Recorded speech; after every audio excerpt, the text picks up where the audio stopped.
Себебі менің есімімді атам былай деп қойған. Намысын нанға сатпасын деп, ар ожданын ақтасын деп, зейінді зерек болсын деп, гүлдей жайнап жүрсін деп, үнемі үздік болсын деп, лаулап лапылдасын деп, Назгүл қойғам есіміңді дейтін. Назгүл қойыңдар.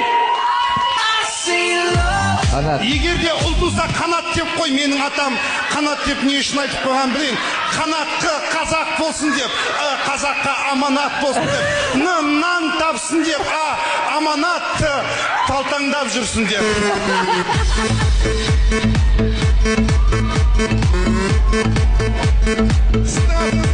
Болмаса Сәуіржан деп қой, оның атасы Сәуіржан деп, Сергей сері болсын деп, теген ай деп жүрмесін, ура десін деп. Рабаков полицейский жақсы көрген, жанына жақын жүрсін деп, аманаты болсын деп, натуре адам болсын деп.